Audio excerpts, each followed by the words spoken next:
Are you a chiropractor with a struggling practice, having a hard time finding and keeping patients? Is your staff falling short of expectations? I'm Dr. Scott Sawyer, and DC Trainings has the answers that you need. So tune in now and find out how. Hello, everybody. Welcome to DC Trainings. I'm Dr. Scott Sawyer, and today we're going to move another step through Module 4 being financial arrangements. And today's topic, which is week 5, is financial objections. And this is something that we all encounter in our practice, right? We have a patient that comes in, they have challenges about payment, they have challenges about their budget, they have concerns around cost, right? It always happens to us. And I have an example that I'm going to share with you from yesterday, because yesterday we had a report of findings, and I'm in practice just like you every day. So I really stay engaged with what issues are happening in real time. But I had a patient come in, and she was going to think about starting care, right? She wasn't going to start care. She wanted to think about it. And I thought, gosh, this patient, she needs chiropractic care. I mean, her health is in jeopardy. She's suffering. She's put up with this for way too long. We've got to find a way. And what it boiled down to was she wanted to wait and figure out, did she want to prepay for the whole care plan, or did she want to do monthly payments? Now, I know that on the surface, that doesn't sound like, well, gosh, that's not going to hold you back from getting started. But in her case, it was, because she really wanted to be sure of what she was going to do.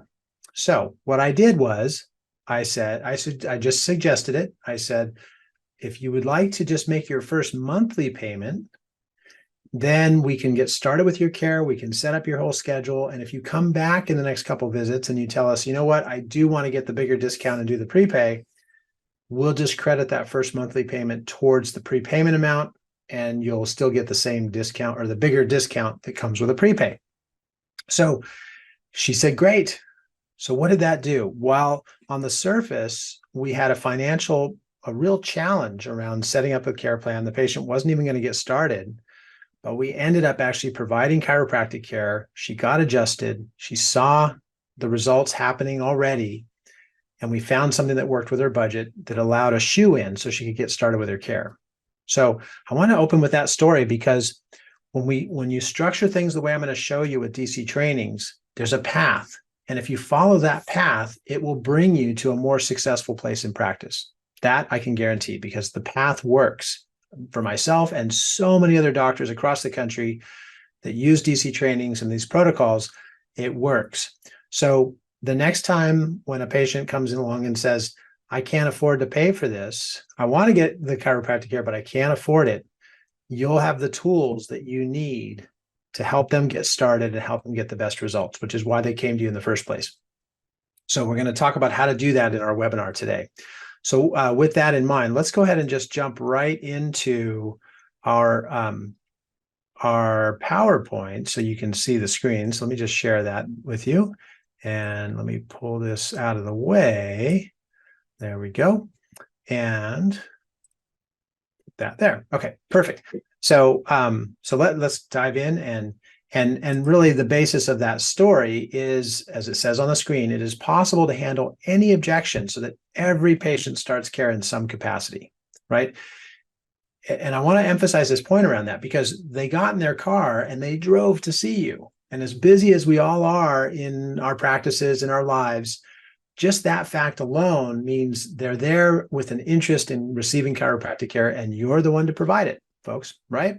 So as we go through this process, what I want to emphasize is it's important to kind of detach yourself from the outcome of the report of findings. You want to leave the decision-making up to them, but it can be a sort of yes or yes decision, right? In the case of this prepay or monthly payments patient, it was a choice of whether to prepay or whether to do monthly payments. Well, I switched it to a different question, because in that first question, the answer was no. But in the second question that I asked was, why don't we just get you started with your first monthly payment, and then you can roll that into the prepay? So would you like to make your first monthly payment now and get started with your care?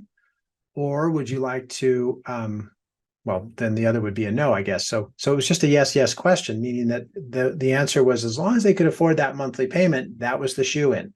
And so that's where we want to go with this whole topic, is really around, we're not making this such a big deal, knowing that the patient's in front of you because they want to receive chiropractic care. You're there because you want to take care of this person and help them with chiropractic care. So it's a win-win, and we just have these little speed bumps to work through and make sure that they get that which they came to receive. So let's jump into some specifics, because as we go through the steps of how to do this, as it says on the screen, we want to handle the financial objections. We want to reobtain a clear 100 cost aside, and we want to offer 2 payment options. And if we need to, we'll modify the care plan. So in the flow of the report of findings, how does that go? We go through, and I'll just go through the whole sequence here real quickly, just so that everyone's on the same page.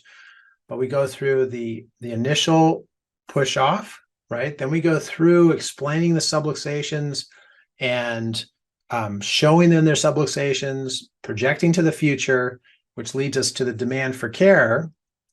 Then we lay out our recommendations for a full care plan, not just 6 visits because that's what their insurance covers, but literally for lifetime care, 1 year at a time. Then we get a clear 100, right? Based on the recommendations and the explanation, we can now obtain or request a clear 100 from our patient. So that brings us to this screen here, which once we've obtained the clear 100, then we say, okay, here's the cost of the care, here's the discounts that we can offer, and here are the 2 options. So cost, discounts, options, right? Clear 100, cost, discounts, options, 2 payment options. And then at that point, you've got that 100% commitment. And if they choose, if they cannot choose between the 2, then we move into the modified care plan. Now, I want to just emphasize something that I have been guilty of in the past, and if you've been guilty of this, I don't fault you for it at all. We have big hearts. We want to take care of as many people as possible. But I've had patients come in and they'll say, they'll see the 2 options. Here's your prepay amount. Here's your monthly payment amount. And let's say the monthly payment amount is $300 a month. They say, I can't do it. And I say, what can you afford? And they say, well, I can afford half of that, $150 a month. That would fit my budget. And I say, well, okay, I'll tell you what, I'm just new in practice. I want to see as many people as I can. I'll take care of you for $150 a month, and I'll provide you with all the visits you need. Now that could be a thing of the past, right? That's how we do. Sometimes we need to do that because we really want to help the person, and we're going to treat this as a charity case, or we're just starting in practice and every dollar counts. But what we want to look at now is how to really modify the care plan so you maintain value and so you're not losing money, right? Because if I said to a patient, you pay $150 a month and I'm going to see them, 10 or 15 times, I literally might be paying them to come see me, because the cost of taking care of them, keeping the lights on, keeping the CAs paid, is more than they're actually paying me. So we have to be careful of that. So I want to just take a moment to show you how to really structure your overhead, or know what your overhead is, to structure your fees so that you're not losing money in the deal. Okay. So the first is to know your bottom line. You want to know what it costs you to provide to a patient. And I shared this in the seminar, but we're going to go through these numbers again because I want you to just feel comfortable with it. And I know for some of us, numbers are always a challenge, and we can, hearing it again is just going to help it sink in further. So we're going to go through these numbers. So let's say for a moment that the overhead for a 3-month period is actually, let me back up. So we want to look at overhead in 2 ways. We have our overhead of the practice, and we have your personal overhead. So what does it cost you to keep your mortgage, your food on the table, pay for gas in your car, that kind of thing? And then what does it cost to keep the office open and pay your rent or your mortgage and the lights on and your CAs paid, right? So those are the 2 bases of the overhead. And we're going to take one more piece of that. We're going to stretch it over 3 months. We're going to look at this on a quarterly basis. So let's suppose for a moment that your practice overhead, what it costs you to keep your office open, is $25,000 a month.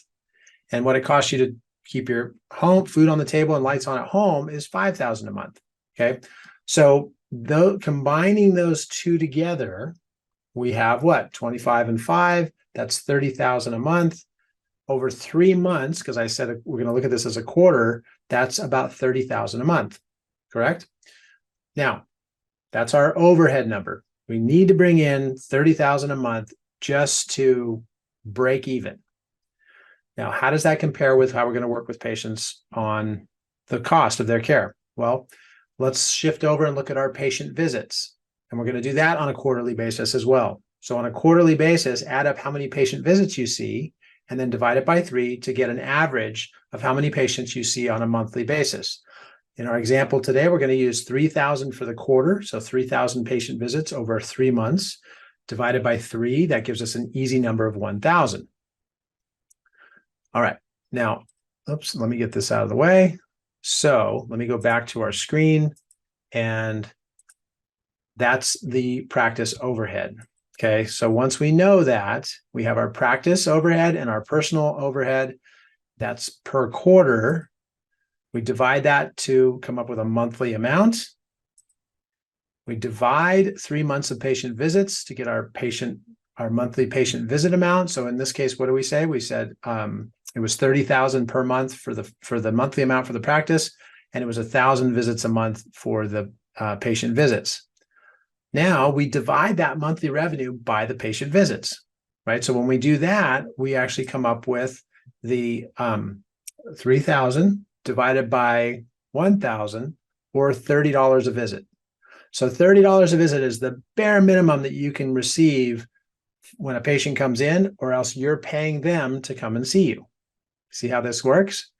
So let's add a little margin for profit, just so we have a little wiggle room. And obviously, cost of living goes up every year and you need a little bit of cushion. So the margin that we're going to use is, in this case, from $30 a visit, we're just going to add $6. So $36 a visit is the bottom line. So now you know that yourself and your CAs need to structure your care plans at no less than $36 a visit.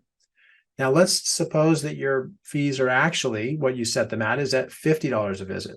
And that's great because, you've got a profit margin and you can expand the practice and so on. Take a vacation. Excuse me. So there's a gap there between 50 and 30, or 36 rather, that you have to work with. And so if you feel like you want to slide your fees down a little bit below 50 just to help a patient, then great. And now let me just grab a calculator. Well, I'm not going to calculate it in front of you, but this is easily done with a calculator. Why? Because let's suppose that you say, well, I'm going to use the numbers 50 and 36. Let's suppose that you are going to charge 50 and they can afford 150 a month, but you want to see them once a week. Well, you could say, all right, they're going to pay 150 a month, 150. Let's just see how it works out, divided by 4. Well, divided by 4, that comes out to $37.50. It's my next door neighbor. I really want to take care of them, or they're my kid's soccer coach. I really want to take care of them. I know I can't go below 36, and the number just came out to $37.50. I'm still in the black, not in the red. I'm in the black. I'm going to go ahead and see this patient once a week at 150 a month, and I'm still not losing money. They're going to get the care that they need, right? So it gives you that flexibility when you know these numbers and you can work with them on the fly while you're working with a patient during the report of findings, and they're telling you what their budget allows for. Okay, so back to our screen, the practice overhead, divide the monthly revenue by the patient visits, add a margin for growth. So the first line, that took us to $30 a visit. We want to add a margin for growth. That took us to 36 a visit. And don't fall below your bottom line for all your care plans. Simple, okay? Now, once we know that number, right, this was kind of a sidebar tangent. Now, let me continue on, because once we know that number, it gives us strength and it gives us expectations and it gives us flexibility all around how we structure our care plans. So let's go to another way that we can work with our patients, and that's to modify the care plan itself. Not modifying the fees, but we can modify the care plan itself. And there's 3 ways to do this. One is we can extend the length. So let's say you don't want to drop below your 50 a visit. No problem. If you extend the length of the care plan and you decrease the frequency of their visits, then their monthly payment will go down, maybe reaching a more affordable level.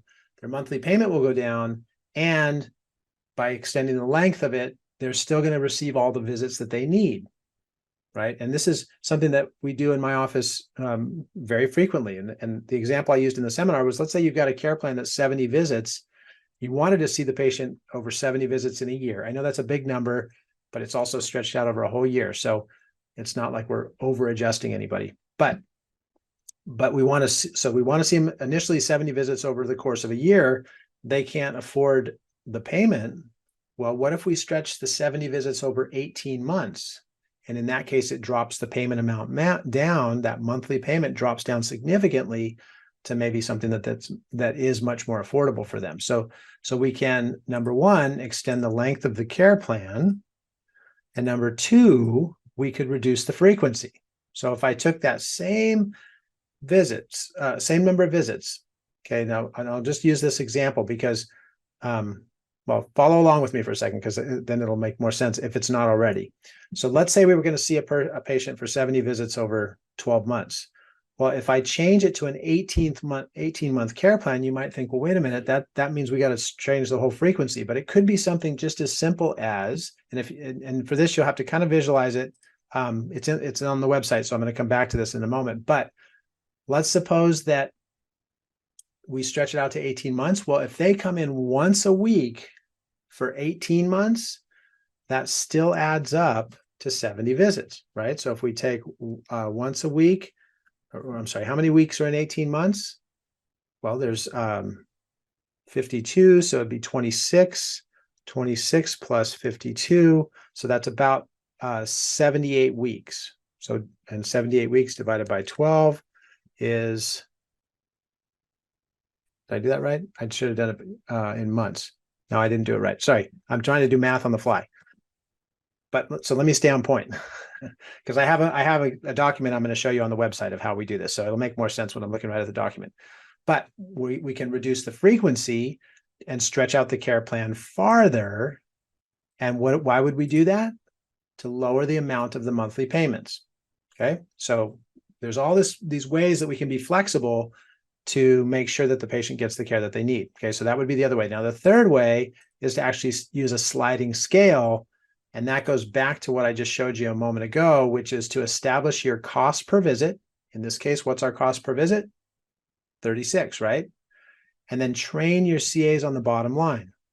Now, what that means is if I send in my CA to do a report of findings, and they know that our objective is to collect $50 per visit on that patient, but I give my CAs the leeway to fluctuate between 50 and say 40, right? I don't want to go below the 36, of course, and maybe I want to reserve that $4 difference between 36 and 40 for patients that I choose to make that exception for. You can come out looking like a real winner, right? When a patient says, oh, I'm going to hold off, I can't afford it. And you come in and say, well, guess what? We can even drop this down a little more. Oh, you would do that for me? Yes, of course I would. I want to help you. Wow. Okay, doc. Yeah, I'm in, right? So it gives us that wiggle room. But let's just say you give your CAs the range between 50 to 40, and they can work with that.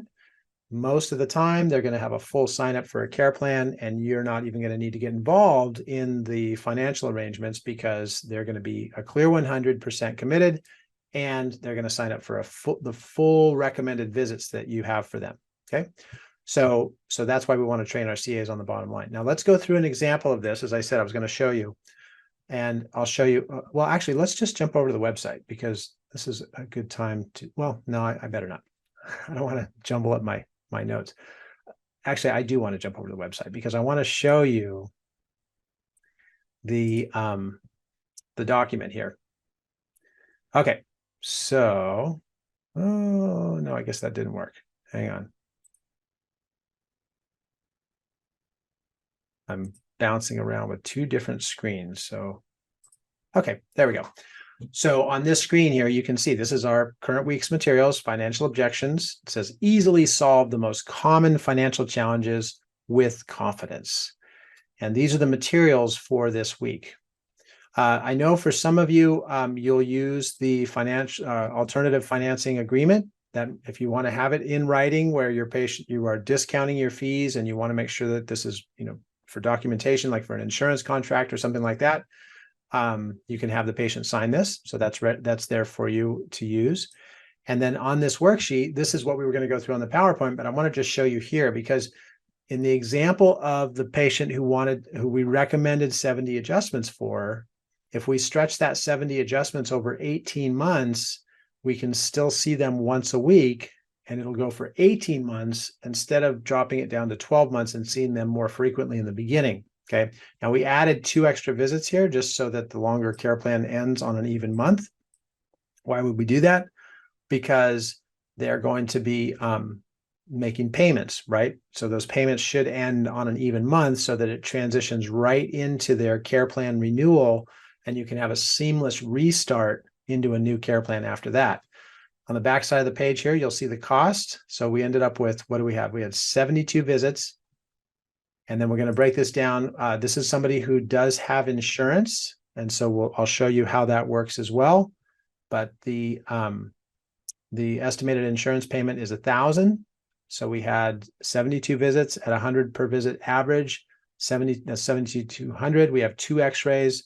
Those are $49 each. Now, one question I actually just got recently, I want to share this with you because this was helpful. One of the doctors asked, well, if it's an extended care plan to 18 months, would you take 2 new x-rays, or would you do 2 new exams, or would you have 2 reviews?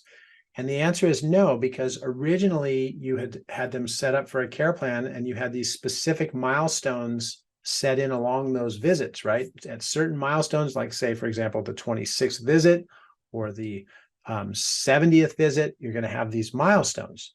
Well, if you're going to stretch out the care plan, just stick with the same number of visits for when that milestone comes due. And that way you don't have to change or add more to the care plan. Okay. So anyway, so that was a good question that someone had just asked me, and that will come up. You'll definitely run into that. Okay. So back to here. So we have our 2 x-rays, $49 each. That's $98. Now we have an insurance that in this case covers $1,000 per year, which is great. But these days, actually, that's becoming more and more scarce. But in this case, we have a great insurance. They cover $1,000 per year. We subtract that from the total, and which leaves $6,200, which those are the non-covered visits. So we can apply a cash discount for those visits because they're no longer part of the insurance, and the patient's going to be paying us directly for those. In this case, we're using an example of 50%. So it drops the total to $3,100. Now watch what happens to the monthly payments, right? The monthly payments now from $3,100.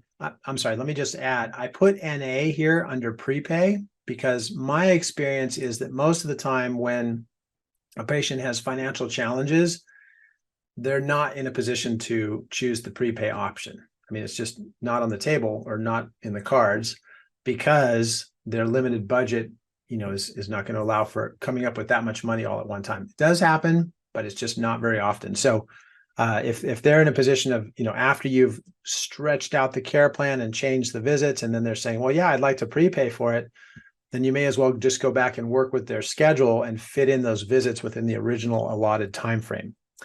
But in the case that so that's why on this form I put NA there. But in the case, to continue on, in this case, they're going to choose the monthly payments. So we had the $3,100 as their final payment amount. They get a 10% discount by setting up automatic monthly enrollment, which means paying by credit card or a debit card from their bank account. So that's $310. And I have a gem for you on this, and this is something that's relatively new. I'm sure that you're experiencing this, so I'll share this with you in a minute. But the reduced total then drops it to $2,790. And I left out the copays part of this only because it just made the math complicated. So in this case, we're going to assume that the insurance pays $1,000 a year and there's no copay or deductible. So it just keeps it simple.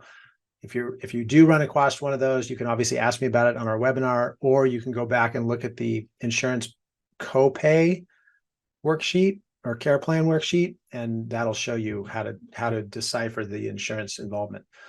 But back to this one. So we have $27.90 as the reduced total. That is their total balance.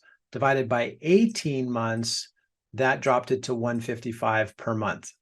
Okay, so that may be much more attractive to your patient when they're looking at that and trying to figure out what they can afford or what they can't afford.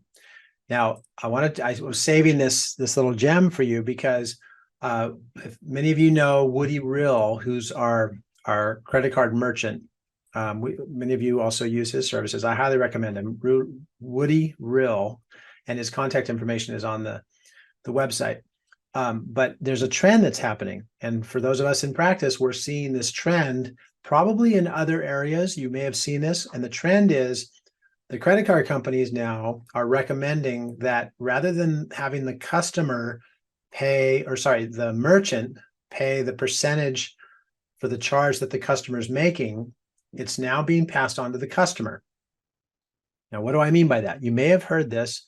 And as I said, it's especially around larger purchases. But if you go to make a large purchase, what you'll hear the companies say is, if you want to put this on your credit card, then you're going to be paying an extra 3% or an extra 4%, or in some cases, it's actually an extra 5% that is passed on to the customer for paying for that purchase with their credit card.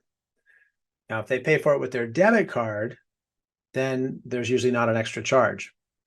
Now, what does this mean? And this is an important trend. What this means is that credit card companies are now recommending that the cost of doing business with a credit card is not being paid by the business owner. It's being paid by the person making the purchase. In other words, our patients. So you have to decide what you want to do about that. Now, on the easiest, simplest way would be to just say, you can pay for your automatic monthly payments with your credit card, but we would have to add an extra 3 or 4% on top of that. Now, let me go back to my screen here and just show you, because remember that on the automatic monthly enrollment, we're offering an extra 10% off for signing up for that. Now, on top of that 10% off, doctors, so you're discounting your fees by 10%, you're also paying the credit card company, whatever it is, 1.5%, 2%, whatever they charge you, which that drops your profit margin. Well, imagine flipping it around to the patient where you say you can pay for this, and it's, in my example, I just closed it, but it was $155 a month. And rather than us taking the hit for the fee, we're going to add 4%, for example, 4% on top of the $155 per month. So if you want to pay with your credit card, it's actually going to cost you times 0.04 plus 155. It's actually going to end up costing you $161 per month. Now, if you go back to the care plan worksheet, if I'm telling a patient it's going to actually, let me expand this for you. If I'm telling the patient that it's actually going to cost you $161 per month, if you want to do this on a credit card, a lot of patients are going to shy away from that. So what do we do to solve this situation? I would recommend looking at your fee structure. So there's a couple ways we can do it. We can actually just pass it on to the patient and say, if you want to pay monthly with your credit card, that's fine, but it's going to add an extra, in this case, $6 per month to your payment. Or we could take the hit, and in doing so, we would remove the 10% discount. So let me go back to the worksheet so you can see how this works. Right? There's a 10% discount by enrolling in automatic payments. Well, what you might do is, just for convenience, take that away, just cross it out and say, a lot of offices would actually have you pay the merchant fee in order to pay out every month with your credit card. We're not going to do that. But we're also, and then what you wouldn't say is we're going to remove this 10% discount. You would just wipe that out or cross it off and remove it and just leave that reduced total, which you can see up here. We went from 6,200 down to 3,100. You would just basically divide that by 12 down here to tell them what their monthly payments are without adding the 10% discount, and also without, making the statement, hey, normally we would pass this charge on to you, but we're not going to. This is just what your monthly payment is. Or you could say that. You could say a lot of companies out there, and you're seeing this, would actually add a 3 or a 4% surcharge on top of your monthly payment. We're not going to do that. And then that becomes a selling point, right? As BJ Palmer said, selling yourself. But it's important to keep in mind, you want to know what your bottom line is first, and you want to know where your wiggle room is. You might have enough wiggle room to do it, to just add the extra discount, or you might remove the 10% discount, but then inform the patient, we're not going to charge you that surcharge that most companies do. And so we still will be able to take care of you and make sure it's affordable. So anyways, just wanted to share that with you. That's something that's relatively new right now that is coming about. And we actually had a merchant provider come into our office and try to sell us on a new credit card company. And his pitch was, right now you're paying fees for your merchant processing. How about if we remove all those fees? And to which I said, oh, that sounds great. And he said, okay, good, because we're just going to pass those fees on to your patients. And that's where I stopped. Actually, I should go back to my screen. That's where I stopped. I said, wait a minute. My patients aren't going to be happy with this. They don't want to get charged more. That doesn't sound good. And so I had to kind of back up and restructure how we explain that to them on these worksheets. And we're actually going to move forward with it. So I mean, I see Dr. Marsh. I know you have this set up in your office, Dr. Gabrielson. These are, many of you have these set up in your offices already. So this is just something to look at. It's a trend that's happening.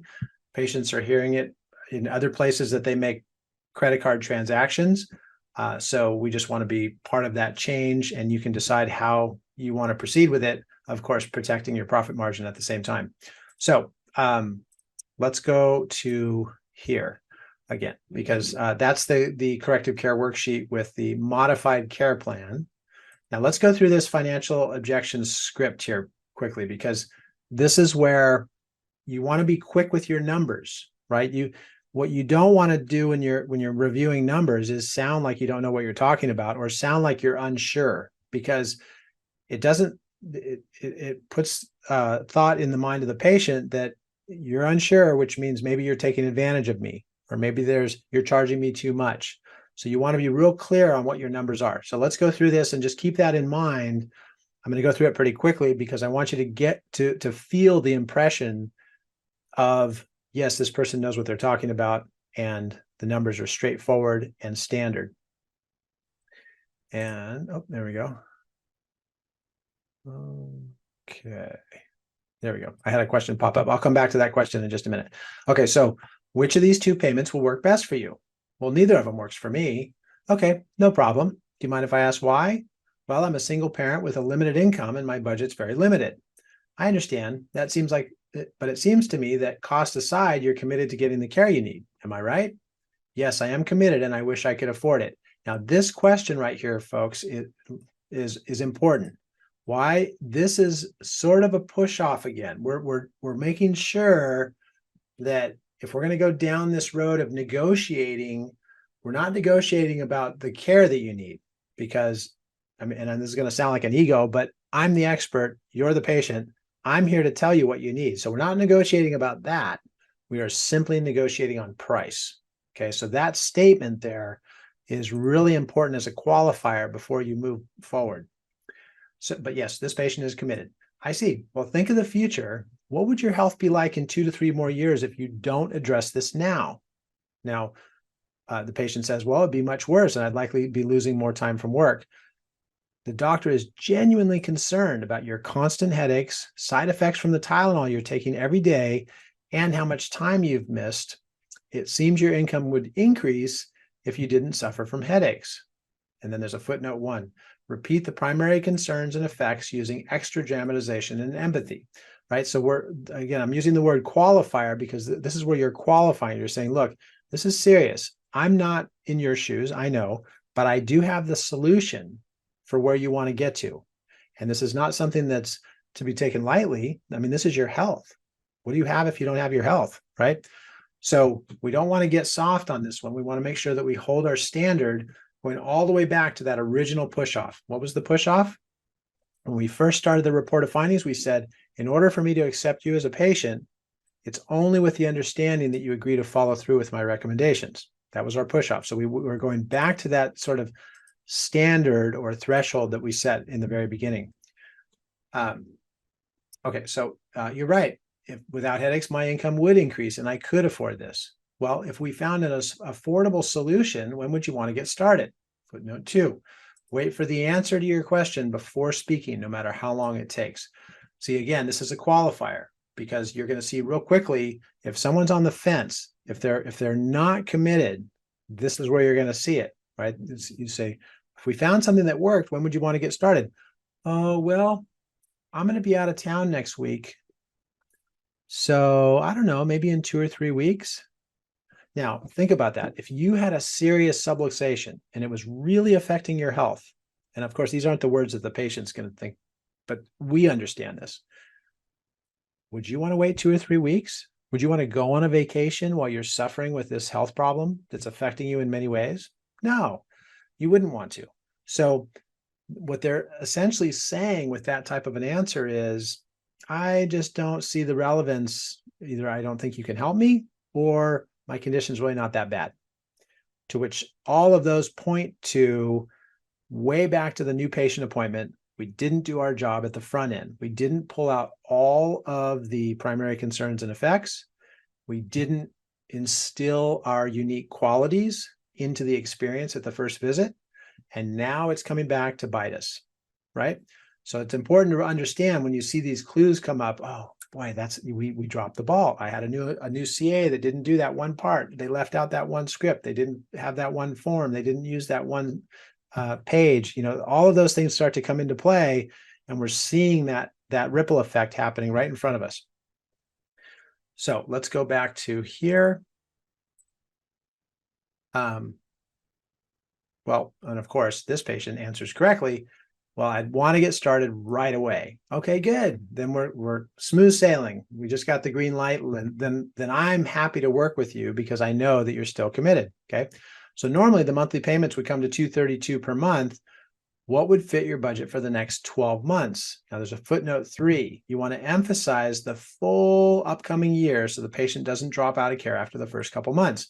So really, again, you're saying what would work for you over the course of the whole care plan.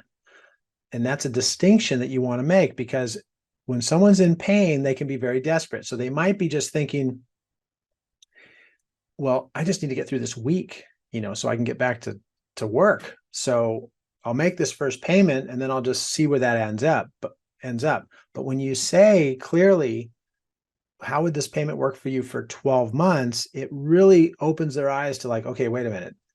12 months, I'm just trying to get through this week. But no, when you say it like that, okay, 12 months, how is this going to fit my budget?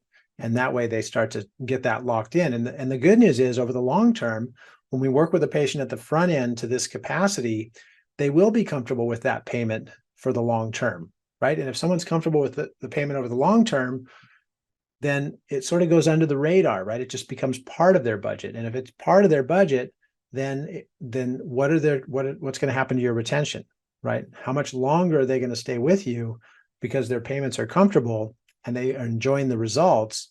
So all this has to get fleshed out in the beginning so that they're going to stay with you long term and get the best result, which is lifetime care, 1 year at a time, right? Okay, so let's go back to our screen. Okay, so but fit your budget for the next 12 months. I could afford about $150 a month. Okay, with a reduced payment amount, we might need to spread out your visits. Could you follow the doctor's recommendations, even if it took longer to stabilize your condition? And then, of course, in the care plan that we've been talking about, it's an 18-month care plan. Patient says, yes, I definitely would if it was affordable. That's great. 150 a month means your care plan will be 18 months instead of 12 in order to receive the doctor's full recommendations. I appreciate you for working with me, and I promise to follow through. So that is that's the script, and there's so much buckshot to that it's important to share that with you.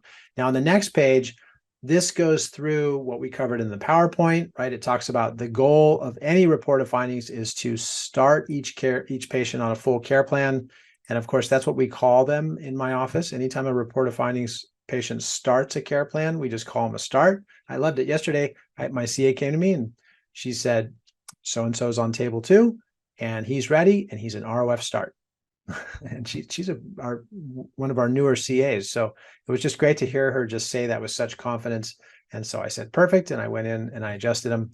And then actually something that came up on another call that I had with one of our DC trainings members was about the spouse assisted exercises. So yesterday, this patient brought his wife to help with the exercises. And it was great because my CA went in, I went in with her, I did the introduction. She then did the entire report of findings, including financial arrangements. And then I came in, as I said, she came to me and said, so-and-so's ready. He's on table 2. He's an ROF start. I said, thank you very much. And I went in, adjusted him. And then, and this is for those of you who have associate doctors, I know, well, I won't name any names, but I know there's 2 of you on the call that are actually looking to hire an associate doctor. So this might be an incentive for you to get moving with it because it's so great. Dr. Gabrielson, I know you have an associate doctor, so you're familiar with this as well. But what happens is when I went in there and I adjusted the patient, and it just took a couple minutes, right? I adjusted the patient. I went through my unique qualities as I taught you back in module 3, or actually it's going to come up in this module. I'm sorry. We'll be covering that during the first adjustment, which is our next section. Then I said to the patient, that was a great start today. Here's my unique qualities. We're off to a great start. I'm looking forward to taking care of you. I'm going to have my other doctor come over and he's going to show your wife the exercises to help you with at home so that you can get faster results right from the outset, right? Now, what's great about that is I was able to then go back to what I was doing before. So the total time that for me to be involved in this report of findings was very simply to do the push off at the very beginning and then introduce my CA and then come back to that very first adjustment and talk about the unique qualities. I also talked to the spouse about coming in as a new patient because I could see it in her shoulders. I mean, she had a dowager's hump, her neck was forward, shoulders were forward. And I said, gosh, you must suffer with neck pain or shoulder tension or something. And she said, oh yeah, it's killing me. So I checked her spine. I did a spinal screening on her. It found where I think there's probably going to be some issues. I invited her to schedule a new patient appointment. She said, great. So she's going to schedule a new patient appointment while her husband is setting up all of his appointments. Then I said, we have these specific exercises that you're going to be doing for the first couple weeks. I'm going to have my associate doctor come and show you those exercises. And then I was done, right? So I left, he came out, showed them the stretches, walked the patient and the spouse up to the front desk, did the handoff where he said, this patient needs these appointments set up. They need to be scheduled for the orientation.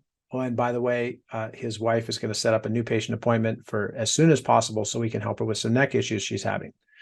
And then he walked away, right? So all of that happened in a very efficient series of steps leading from a new patient coming in to the report of findings to starting care, to setting up financial arrangements, to handling financial objections or challenges, to getting the first adjustment and signing up another new patient in terms of his spouse coming in. So lots of great steps to cover there. And let me see, let me go back to, I'm going to share my screen real quickly, and then I want to jump over to questions. And I see your hands up there. So, okay, so we went through the start. That's what a start means. A start means they got adjusted, they set up all their appointments, and they made their first payment. Those are the 3 qualifications for someone to be considered a report of findings start. Okay, so prior to financial arrangements, here's the 3 steps that we covered. That's the importance of those. And then during financial arrangements, don't come across as a hard sell. It's not an all or nothing recommendation. We can work with our patients, and there's a couple solutions to that. The benefit being the patient will receive all of the doctor's recommended visits, and then that projecting to the future by repeating the push off, that will improve retention. I'm going through this kind of quickly, and then use the care plan modified, which I showed you, to create a custom care plan to fit every patient's budget. So that's the outline there for you. You can go back and review that. Those are all right here on the website, as well as a video too. So we have videos. I have the PowerPoint. I have also a unique example. I know some of you have new patients coming in thinking that their insurance is going to cover 100% or most of their care. And of course, we have to be the bearer of not so good news when we tell them their insurance has limitations. So this video is a great way to see how we would work with a patient on that and not come across as the bad guy. So that's in there as well for you. All right. Just want to remind everyone too, we're going to have our upcoming seminar that's on September 9th. It's going to be, well, it's actually going to launch Module 5. So Module 5 will begin on September 9th. We have our goals and marketing seminar on November 4th. And then in January, we'll have our next live seminar, which I want to invite all of you to attend in Santa Cruz. So we'll have our next live seminar in January. All right. So back to, let's see. Oh, actually, I think we already covered this.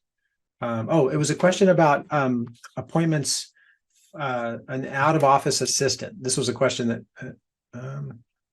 I guess they just hired a new CA and they were wondering about putting the CA on salary and what that would mean with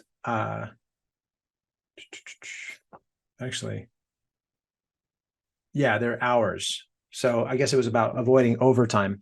And what I responded to this person was to definitely incorporate the alternative work week. So you'll all want to hear this. Alternative work week is great. That's in Module 1. You can see the form for that. And it's a great way to set your CAs up on what's basically as close to a salaried position as possible. And so look into the alternative work week if you're concerned about paying overtime. It's a great way to go. And I say that from the standpoint that my CAs love it as well. Let's see, what was the other question I had? Oh, I know, it was about success rates. So let me show you.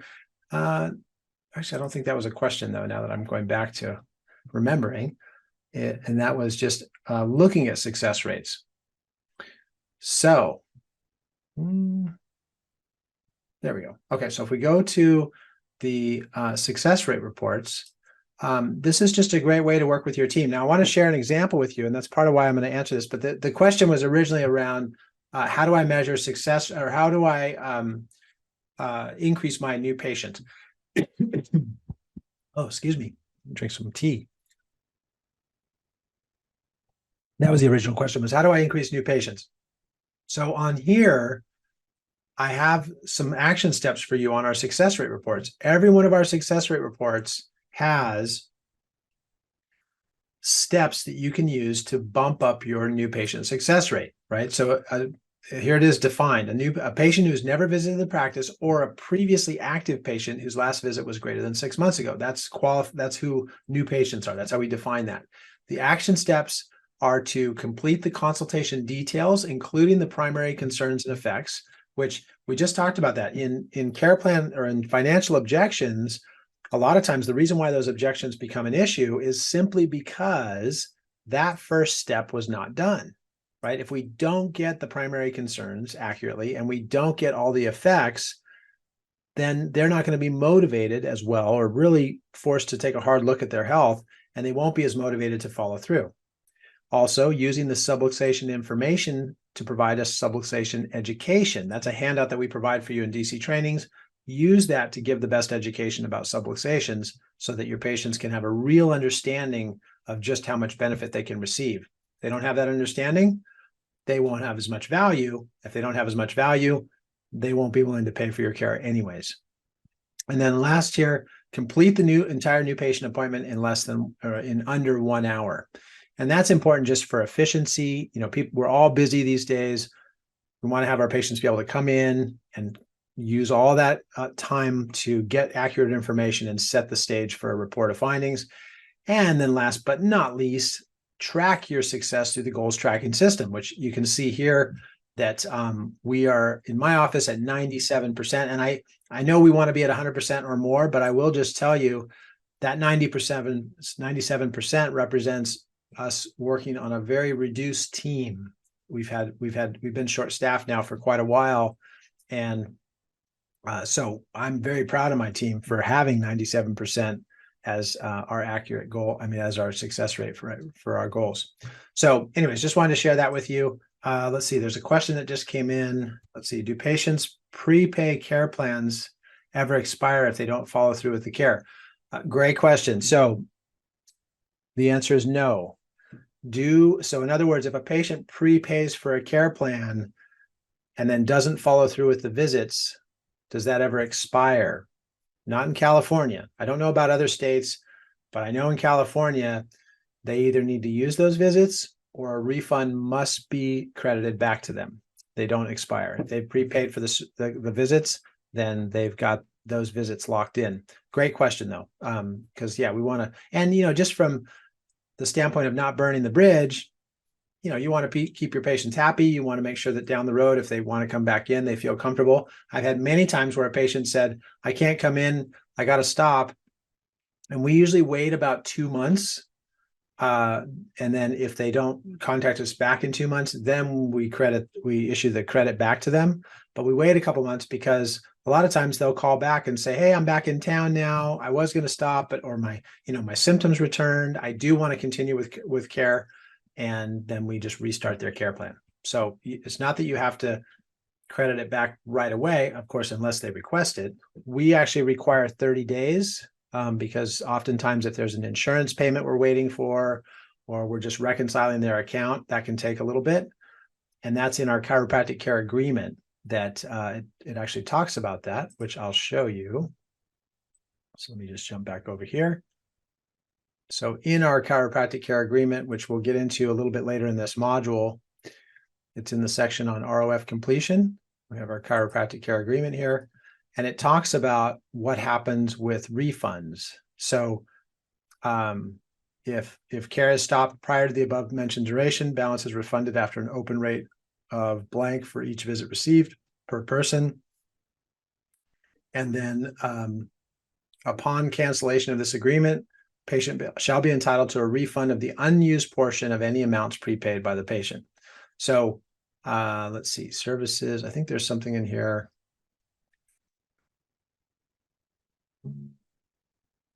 Actually, that was it. Yeah. So that kind of, I think that answers your question right there. So anyways, just wanted to show that to you. That's one of our materials.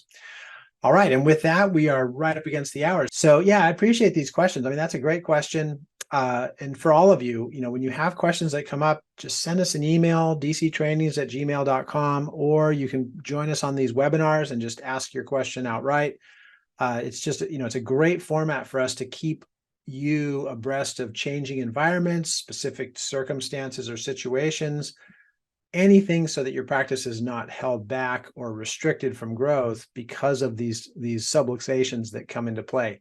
I mean, I love being a chiropractor. I love being in active practice, but I also am doing this because I want to help the profession grow and bring chiropractic to more people around the world through more successful chiropractors and more successful practices. So that's my vision for DC Trainings. Anyways, we're up against the hour, so I'm going to go ahead and jump off, but I want to say thank you again for being on our webinar today and for being in chiropractic and taking great care of your patients. And I will look forward to talking to you very soon. Thanks again. If you would like to become a member of DC Trainings, be sure to head on over to dctrainings.com to get started today.